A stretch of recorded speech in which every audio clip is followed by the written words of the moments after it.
सबसे पहले यहाँ पर दे रखा है कि जैव विविधता के घटक है। क्वेश्चन में पूछा गया है कि जैव विविधता के घटक है। ऑप्शन ए आनुवंशिक विविधता, ऑप्शन बी प्रजाति विविधता, ऑप्शन सी पारिस्थितिक विविधता या ऑप्शन डी इसमें दे रखा है उपरोक्त सभी।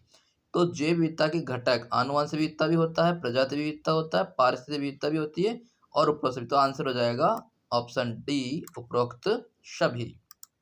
बढ़ते हैं अगले क्वेश्चन की ओर। अगला क्वेश्चन है कि किस जीव विज्ञानी द्वारा जैव विविधता शब्द को प्रयोग में लाया गया। कहने का मतलब प्रचलन में किस जीव विज्ञानी के द्वारा जैव विविधता शब्द को काम में लिया गया। Option A Edward Wilson, option B von Humboldt, option C Norman Borlaug, option D Swaminathan. तो देखिए यहाँ पर जो जीव विज्ञानी है वो है एडवर्ड विल्सन। इस एडवर्ड विल्सन के द्वारा इस जैव विविधता शब्द को काम में लिया गया, प्रचलन में लिया गया, लोकप्रिय बनाया गया, इस प्रकार हम इसे कह सकते हैं। ठीक है, तो ऑप्शन ए इसका सही उत्तर होगा। बढ़ते हैं अगले प्रश्न की ओर। अगला प्रश्न है जैव विविधता शब्द किसने प्रतिपादित किया, यानी जैव विविधता शब्द किसने दिया। ऑप्शन ए डेविड टिलमैन ने, ऑप्शन बी नॉर्मन बोरलॉग ने, ऑप्शन सी स्वामीनाथन ने, option D Walter G Rosen ने, या इसे हम कह सकते हैं WG रोसेन। तो जैव विविधता शब्द दिया था WG रोसेन या वाल्टर जी रोसेन। बढ़ते हैं अगले क्वेश्चन की ओर। अगला क्वेश्चन है रिवेट पॉपर परिकल्पना किसने दी। Option A Paul Ehrlich, option B David Tilman, option C Robert Mayer, option D von Humboldt. Paul Ehrlich, तो ये था इसका सही उत्तर। पॉल एहरलिख ने रिवेट पॉपर परिकल्पना दी। अगला क्वेश्चन है पृथ्वी का फेफड़ा किसे कहते हैं या पृथ्वी का फेफड़ा कहलाता है। ऑप्शन ए अमेजोन नदी क्षेत्र, ऑप्शन बी नील नदी क्षेत्र, ऑप्शन सी गंगा नदी क्षेत्र, ऑप्शन डी उपरोक्त सभी। तो पृथ्वी का फेफड़ा कहलाता है अमेजोन नदी क्षेत्र, इसका सही उत्तर हो जाएगा। बढ़ते हैं अगले क्वेश्चन की ओर। अगला क्वेश्चन है विश्व में कुल कितने हॉटस्पॉट चिन्हित है। Option A 25, option B 34, option C 50, option D 100। तो देखिए पहले जो हॉटस्पॉट थे वो 25 थे, वर्तमान में 34 हॉटस्पॉट विश्व भर में चिन्हित किए हुए हैं। तो इसका सही उत्तर होगा 34, 34 हॉटस्पॉट यानी तप्त स्थल। बढ़ते हैं अगले क्वेश्चन की ओर। अगला क्वेश्चन है कि निम्न में से भारत का जैव विविधता हॉटस्पॉट है। ऑप्शन ए पश्चिमी घाट, option B Sri Lanka Indo Burma क्षेत्र, ऑप्शन सी हिमालय क्षेत्र, ऑप्शन डी उपरोक्त सभी। इसमें से पश्चिमी घाट हो गया, श्रीलंका इंडो बर्मा क्षेत्र हो गया, हिमालय क्षेत्र हो गया। आंसर हो जाएगा उपरोक्त सभी। ऑप्शन डी इसका सही उत्तर होगा। बढ़ते हैं अगले क्वेश्चन की ओर। अगला क्वेश्चन है कि सन 1992 में जैव विविधता के लिए प्रथम पृथ्वी सम्मेलन कहाँ आयोजित हुआ। Option A Rio de Janeiro, option B Canada, option C Japan, option D चीन। तो विश्व का प्रथम पृथ्वी सम्मेलन जो आयोजित हुआ रियो डी जेनेरो ब्राजील में आयोजित किया गया 1992 में। अगला क्वेश्चन है रणथंबोर राष्ट्रीय पार्क कहाँ स्थित है। Option A Rajasthan, option B Gujarat, option C Delhi, option D Haryana. तो रणथंबोर राष्ट्रीय पार्क जो है वो राजस्थान के सवाईमाधोपुर में स्थित है। अगला क्वेश्चन है कि सर्दी से बचने के लिए साइबेरियाई पक्षी कहाँ पर जाते हैं या कहाँ पर आते हैं। ऑप्शन ए रणथंबोर में, ऑप्शन बी केवलादेव घना पक्षी विहार में, option C Sundarban, option D इनमें से कोई नहीं। तो सर्दी से बचने के लिए साइबेरियाई पक्षी जाते हैं, वो जाते हैं केवलादेव राष्ट्रीय घना पक्षी विहार भरतपुर। अगला क्वेश्चन है कि एक विशेष क्षेत्र में पाई जाने वाली प्रजाति क्या कहलाती है। ऑप्शन ए दुर्लभ प्रजाति, ऑप्शन बी विदेशी प्रजाति, ऑप्शन सी विशेष क्षेत्रीय प्रजाति, ऑप्शन डी इनमें से कोई नहीं। तो एक विशेष क्षेत्र में पाई जाने वाली प्रजाति जो कहलाती है वो कहलाएगी विशेष क्षेत्रीय प्रजाति। ऑप्शन सी इसका सही उत्तर होगा। बढ़ते हैं अगले क्वेश्चन की ओर। अगला क्वेश्चन है कि वैश्विक जैव विविधता में अधिकता होती है, इनमें से किस जीव की अधिकता होती है? ऑप्शन ए शैवाल की, ऑप्शन बी कवक की, ऑप्शन सी लाइकेन की, ऑप्शन डी उपरोक्त सभी। तो वैश्विक जैव विविधता में अधिकता होती है कवक, फंगस की संख्या, फंगस की जैव विविधता बहुत अधिक होती है, यानी जैव विविधता में भी फंगस जो कवक होते हैं वो बहुत अधिक होते हैं। अलग अलग वेराइटी, उनकी भिन्नता बहुत ज़्यादा होगी।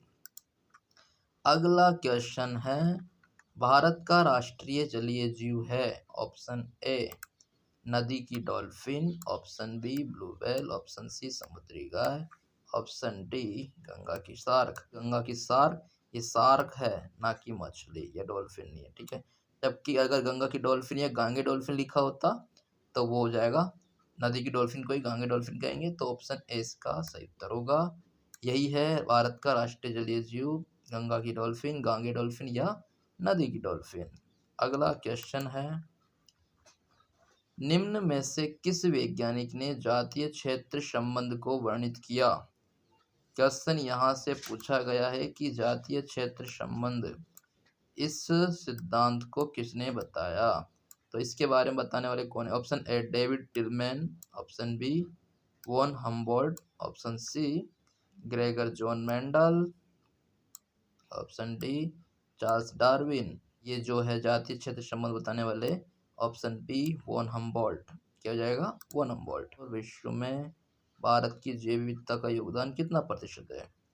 Option A 3.4%, option B 8.1%, option C 2.5%, option D 4.1। तो देखिएगा विश्व में भारत की जैव विविधता कितनी है। तो कुल जैव विविधता विश्व की है 100%, उसमें से भारत की कितनी है? भारत की है, उसका योगदान है 8.1%, 8.1%, यानी ऑप्शन बी इसका सही उत्तर होगा।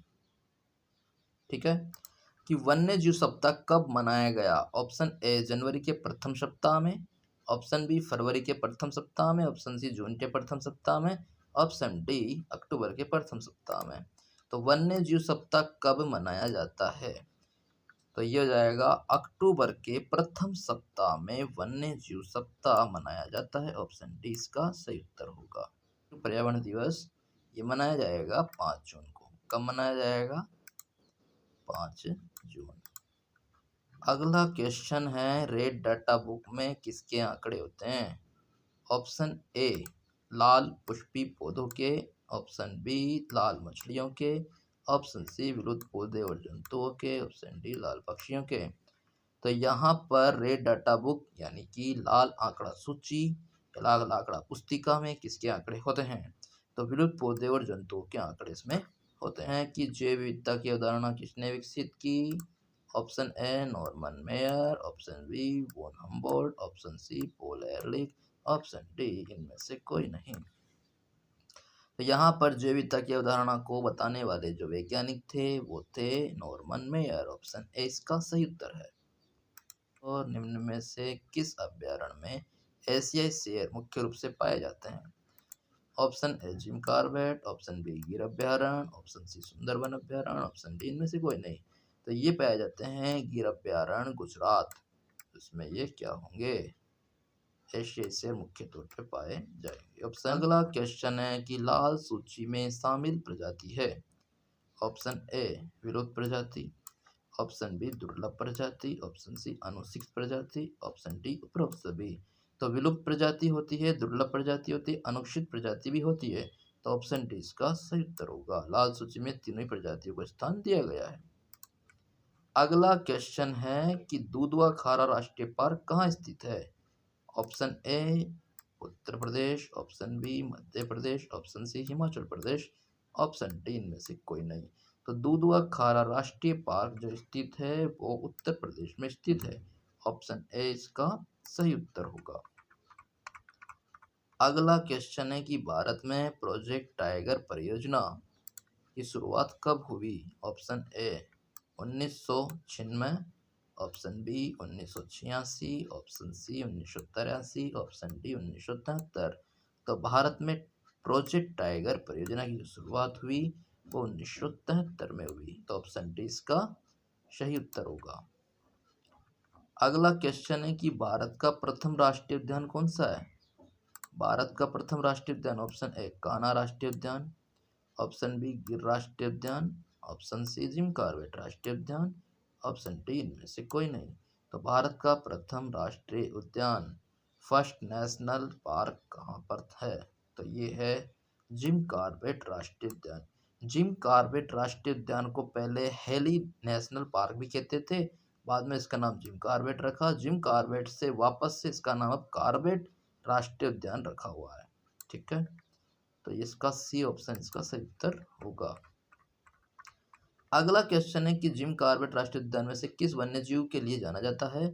ऑप्शन ए एशियाई शेर के लिए, ऑप्शन बी बंगाल टाइगर के लिए, ऑप्शन सी एक सींग वाले गेंडे के लिए, ऑप्शन डी विलुप्त डोडो पक्षी के लिए। तो ये जाना जाता है बंगाल टाइगर, ऑप्शन बी इसका सही उत्तर होगा। अगला क्वेश्चन है कि जिम कॉर्बेट राष्ट्रीय उद्यान कहाँ स्थित है? ऑप्शन ए दिल्ली में, ऑप्शन बी राजस्थान में, ऑप्शन सी उत्तराखंड में, ऑप्शन डी इनमें से कोई नहीं। तो जिम कॉर्बेट राष्ट्रीय उद्यान जो है वो है उत्तराखंड, ऑप्शन सी इसका सही उत्तर होगा। बढ़ते हैं अगले क्वेश्चन की ओर। निम्न में से बाह्य स्थानीय संरक्षण का उदाहरण कौन सा है? बाह्य स्थानीय संरक्षण का उदाहरण कौन सा है? ऑप्शन ए राष्ट्रीय उद्यान, ऑप्शन बी वन्यजीव अभ्यारण्य, ऑप्शन सी बीज बैंक, ऑप्शन डी उपरोक्त सभी। बाह्य स्थानीय संरक्षण का मतलब है जब किसी जीव जाति को अर्थात पौधे या जंतु को उसके मूल प्राकृतिक आवास से निकालकर किसी और स्थान पर या कृत्रिम रूप से या प्रयोगशाला में कहीं और जाकर शिफ्ट करना या वहां जाकर उससे संरक्षण प्रदान करना, यह कहलाता है बाह्य स्थानीय संरक्षण।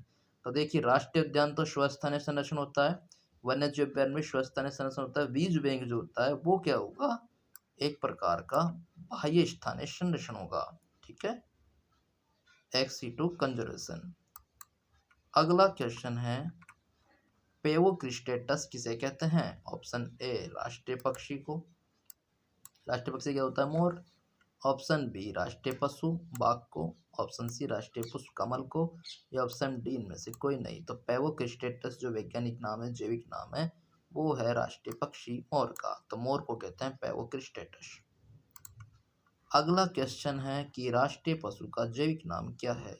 साइंटिफिक नेम, जूलॉजिकल नेम, या जंतु नाम क्या है राष्ट्रीय पशु का? तो राष्ट्रीय पशु को क्या बोलते हैं? बाघ। तो बाघ का जैविक नाम पूछा, option A Panthera leo, option B Panthera pardus, option C Panthera tigris, option D इनमें से कोई नहीं। तो पैंथरा टाइग्रिस इसका सही उत्तर होगा, ऑप्शन सी इसका सही उत्तर होगा। अगला क्वेश्चन है WWF की फुल फॉर्म क्या है? WWF, option A world wide fund, option B world watch fund, option C world war fund, option D world wild life fund. तो WWF की फुल फॉर्म होगी यहाँ पर वर्ल्ड वाइल्ड लाइफ फंड, विश्व वन्य जीव कोष। ठीक है, ऑप्शन डी सही उत्तर। अगला क्वेश्चन है कि विश्व का दूसरा पृथ्वी सम्मेलन कहाँ आयोजित हुआ? ऑप्शन ए भारत में, ऑप्शन बी अर्जेंटीना में, ऑप्शन सी जापान में, ऑप्शन डी जोहान्सबर्ग में। तो जोहान्सबर्ग इसका सही उत्तर होगा, ऑप्शन डी। अगला क्वेश्चन है कि भारत में वन्य जीव सुरक्षा अधिनियम कब पारित किया गया? Option A 1972, option B 1973, option C 1974, option D 1975। तो ये वन्य जीव सुरक्षा अधिनियम जो पारित किया गया 1972 में पारित किया गया। बढ़ते हैं अगले क्वेश्चन की ओर। अगला क्वेश्चन है निम्न में से कौन बाह्य स्थानीय पादप संरक्षण में प्रयुक्त विधि नहीं है? नहीं पूछा है, ठीक है, बाह्य स्थानीय पादप संरक्षण में प्रयुक्त विधि नहीं है। तो देखो बीज बैंक तो होती है, जीन बैंक होती है, झूम कृषि नहीं होती। तो पूछा क्या उसने? नहीं है। तो क्या हो जाएगा? झूम कृषि नहीं है। अगला क्वेश्चन है कि निम्न में से कौन सी संस्था लाल सूची को प्रकाशित करती है? रेड डेटा जो सूची होती है उसको कौन प्रकाशित करती है? Option A UNESCO, option B UNEP, option C IUCN, option D इनमें से कोई नहीं। तो IUCN international union for conservation of nature, तो यह IUCN के द्वारा जारी की जाती है या प्रकाशित की जाती है। अगला क्वेश्चन है पृथ्वी के किस क्षेत्र में सर्वाधिक जैव विविधता पाई जाती है? ऑप्शन ए ध्रुवीय प्रदेश, ऑप्शन बी शीतोष्ण प्रदेश, ऑप्शन सी भूमध्य रेखा प्रदेश, ऑप्शन डी इनमें से कोई नहीं। तो आंसर हो जाएगा भूमध्य रेखा प्रदेश। अगला क्वेश्चन है, निम्न में से चिपको आंदोलन के प्रणेता कौन है? Option A Mahatma Gandhi, option B Sunderlal Bahuguna, option C Rajendra Prasad, option D इनमें से कोई नहीं। तो आंसर हो जाएगा सुंदरलाल बहुगुणा। अगला क्वेश्चन है, चिपको आंदोलन का संबंध किस राज्य से है? Option A Haryana, option B Punjab, option C Chhattisgarh, option D Uttarakhand. तो चिपको आंदोलन का संबंध है उत्तराखंड, ऑप्शन डी इसका सही उत्तर होगा। अगला क्वेश्चन है, गिर राष्ट्रीय उद्यान कहाँ स्थित है? Option A Haryana, option B Rajasthan, option C Gujarat, option D Punjab. तो गिर राष्ट्रीय उद्यान होता है गुजरात, ऑप्शन सी सही उत्तर है। अगला क्वेश्चन है, जैवमंडल आरक्षित क्षेत्र का वह भाग जहाँ किसी भी प्रकार की मानव गतिविधि की आज्ञा नहीं होती है, यानी मानव की आवाजाही पर रोक होती है, वह क्षेत्र क्या कहलाता है? ऑप्शन ए कोर क्षेत्र,